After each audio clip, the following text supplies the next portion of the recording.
On the Caribbean Sea, a happy family is having a wonderful vacation together on a yacht. The mother Julia jumps into the water to go for a swim, and while she's trying to relax, she feels something strange. However, she can't see anything around her, so she blames it on her imagination. Seconds later, the strange feeling returns. She still can't see anything, but this worries her, so she starts swimming back to the yacht. Suddenly something starts pulling at her leg and she desperately starts screaming for help. Her daughter Cassie can't hear her because she has her headphones on, while her husband Tom and her son Ben are busy with their fishing. Julia continues to struggle to stay afloat, and yelling is getting harder because of the water getting into her mouth. Soon Tom realizes he hasn't seen Julia in a while and searches the yacht until he finally sees his wife in danger. After getting the kids, Tom takes the yacht closer to Julia and jumps into the water. He quickly reaches his wife, holding her close to keep her afloat. He swims back to the yacht and the kids help them come aboard. The family comforts Julia, who doesn't know what happened, and blames it on a current. That night the family celebrates Ben's birthday with gifts and a cake.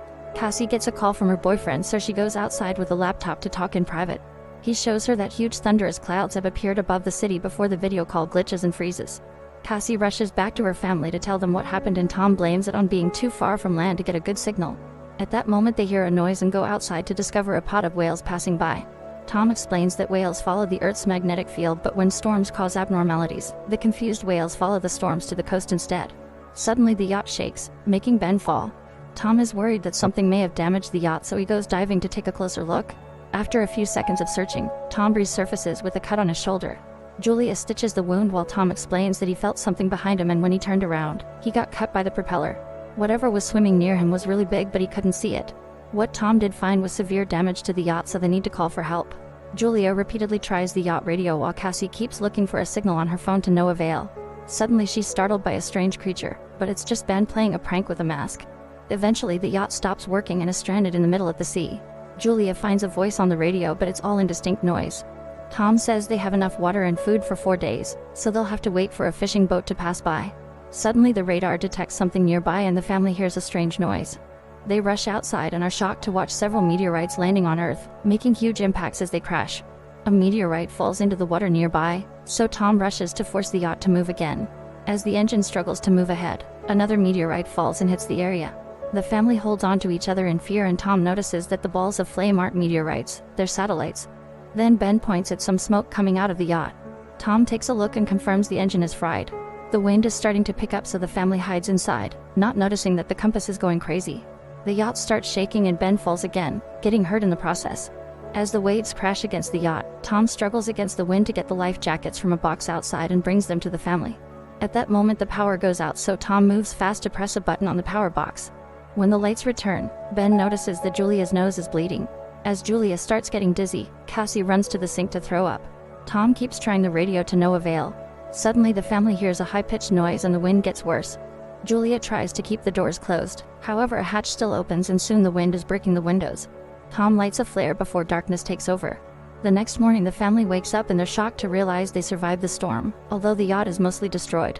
The family goes outside only to discover that all the oceans in the world have disappeared and now the yacht is stuck on land. After staring at the desert in shock, the family tries to think of what to do. Cassie looks for a signal but nothing happens, and Ben plays with 2 dead crabs. Tom checks the compass and notices that the poles have been reversed. Last time this happened was more than 700,000 years ago. Cassie has a breakdown when she realizes her boyfriend must be dead and rushes to hide, kicking her mother out when she tries to comfort her. While Julia and Tom check what supplies have survived the crash, Ben ties his birthday balloons to a rock to hopefully get the attention of other survivors. Next, Tom tries the radio again and gets in contact with a man named Now, the captain of a submarine. His vessel has also gotten stuck on land, and he confirms that the magnetic poles have reversed, causing the ocean to retreat and submerge the mainlands. Now hasn't found other survivors and says that most communication systems are down. Since there are occasional systemic movements, he's concluded that the poles will reverse again and the seas could return in a week. Now advises the family to climb as high as possible because things will get violent when it happens. His partner died during the crash and the submarine has room for 3 people. Julia and Tom convince him to save their kids, so he gives them his coordinates. Tom calculates that it'll take them 2 or 3 days to find the submarine, so he tells the family to have a good night of sleep because they'll leave early tomorrow. The next morning the family is packing their supplies when Tom sees something moving nearby. It's a limping man with a makeshift harpoon and a dog that keeps on barking. Tom approaches him and gives him a bottle of water, but he can't understand the man's language. After drinking, the stranger hits Tom with the bottle and kicks him in the face. A terrified Julia comes running, but it's too late. The guy is already stabbing Tom in the stomach with a harpoon. Tom's body twitches for a few seconds before the guy cuts his throat too. Next, the man starts chasing after Julia and even throws the harpoon, which only cuts her shoulder. This doesn't stop Julia from rushing to the yacht and getting to her children, telling them to hide while she locks the doors. The siblings get inside the sofa and Julia gives them the flare gun before grabbing a knife and hiding in the bathroom. The man pounds on the door until he manages to open it and bursts inside. He grabs some food and starts searching the yacht, eventually going to the bathroom. Julia manages to avoid him by climbing out through a hole in the wall. The guy looks out and doesn't see her, but when Julia tries to sneak away, the dog starts barking at her. Suddenly it tackles her to the ground, leaving Julia no choice but to kill it with the knife. The stranger hears the dog whining and comes out to find its body, causing him to have a breakdown. Meanwhile, Julia sneaks around the yacht and climbs to the top so she can get back inside through the broken window. Unfortunately, the man finds her first and knocks her down with a punch. Julia holds onto the furniture as he tries to drag her away, and in the struggle she manages to kick him off. Then the guy steps on her wrist to make her drop the knife. He grabs her by the hair and smashes her face on the floor before throwing her on the sofa to start choking her. The kids had been watching everything and can't take it anymore, so Cassie comes out and shoots the man with a flare. A fire immediately starts spreading through the yacht, so the kids run out, but Julia goes back to kick the man in the face and grab the map with the coordinates plus their bags. Ben and Cassie cling to their father's body and soon Julia joins them so they can all say goodbye together in tears. At that moment, the creepy man comes out of the yacht, so the family starts running away while the yacht blows up in a big explosion. Sometime later, the family stops at a small waterfall to rest. Cassie wonders if the crazy man came to them because of the balloons, which makes Ben feel guilty. Julia assures her son that it wasn't his fault and urges the family to keep moving since the strange guy is still following them. At a small pond, Ben is fascinated by the body of a hammerhead shark. At that moment, Julia sees the man about to reach them, so the family starts running again. They go down a dune and discover a bunch of toxic waste, so they have to run around it carefully. Moments later, it appears they've lost their pursuer. As they continue to travel, they keep seeing other things stuck on the ground like big dead sea animals and all the plastic from the bottom of the ocean. When Ben starts to slow down, Julia notices he's on the verge of dehydration and stops so everyone can rest. To her horror, the water bottle is almost empty and Cassie realizes she mustn't have closed it well. Julia yells at her for being careless, but Cassie says it doesn't matter because there's no way they'll survive this anyway. After a long argument full of screaming, the family keeps moving. Eventually, the group finds a crashed plane and is startled by some sudden movement, but it's just birds. The family decides they'll spend the night inside the plane. They share a snack and Julia is heartbroken to find a family picture inside Tom's jacket. Cassie asks for the story of how her parents met, so Julia shares how Tom went to the hospital she worked at and became her patient. He declared his love for her with flowers and a beautiful poem. In the middle of the night, Cassie leaves the plane to relieve herself.